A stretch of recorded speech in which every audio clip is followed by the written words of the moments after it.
Back to KREM 2 Morning News. I'm Jen York. And I'm Evan Nurani. I think a lot of people like the idea of Mother Nature maybe doing the watering for them for a few days. Friday, Saturday, Sunday may be a few of those days, and it just kind of goes in line with last week. Thursday, Friday, Saturday, we saw those 3-day stretches of showers. So it looks like we're kind of heading into a similar pattern going into the weekend. But you know the good news, the best part of it, by the end of the weekend. Oh, we're looking at some sunshine and beautiful weather. But first, we have some showers, thunderstorms to talk about. See, I let Jen deliver the good news. That's right. Exactly. You're welcome. But as you mentioned, outside right now, things are pretty calm and quiet, kind of the calm before the storm. On satellite radar, we are seeing a lot of showers pop up, but in a much more scattered format. Okanagan County being one of those hot spots, clouds are on the front end of these showers, moving farther off along the state line. As we go on with the rest of the day, expect those temperatures to make their way to about the 60s. We're hoping that Spokane will make it to about 60, maybe 61 degrees, but otherwise, we've got the chance of a few lightning strikes along the way, thunderstorms that we'll encounter. What's going to happen is as these clouds thicken, they'll inhibit the sun's rays from making their way in.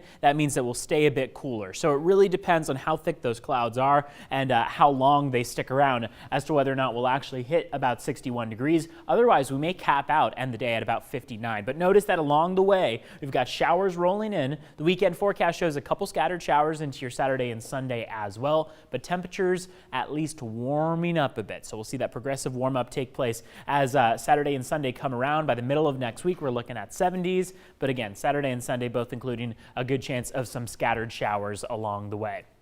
Now let's get a look at what we've got going on as far as traffic goes. So far, taking a look out at I-90, things are all right, but we do want to let you know of a little bit of construction along the way as well that might affect your weekend travel plans. Spokane Falls Boulevard will be reduced to one lane between Lincoln and Monroe Street. This is due to crews installing sewer overflow tanks in the area. So we are keeping track of these conditions, but right now we don't see any significant backups to note, but a good idea if you're traveling along that area to just keep in mind where that construction is. Jen, back to you. Evan, thank you. Coming up on 6:32, the suspect accused of killing a Colorado mom is set to be in court this morning.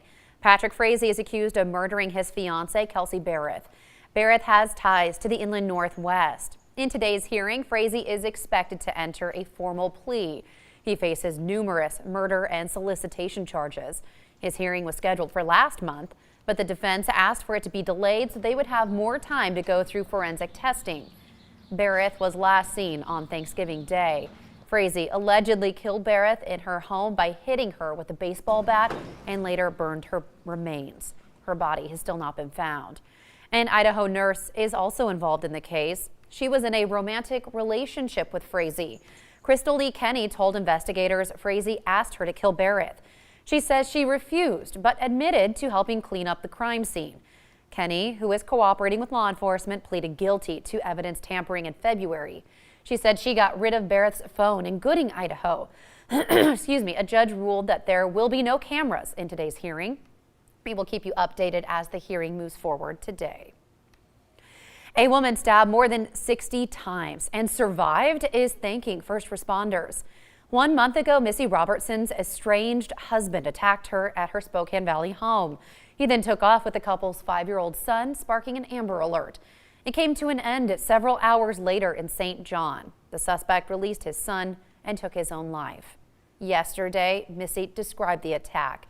She alerted a security company by pushing a panic button on a keychain. Is everything okay? We're getting a panic alarm from a key fob remote. Yes, everything's okay. It is okay. All right, I'm glad to hear that. So may I just have your name, please? Melissa? Okay, and your password, please, Ms. Robertson? Justin Robertson did not have the password and hung up, which was a red flag for the dispatcher. Shortly after that call, paramedics found Melissa in her home. 6:34 now.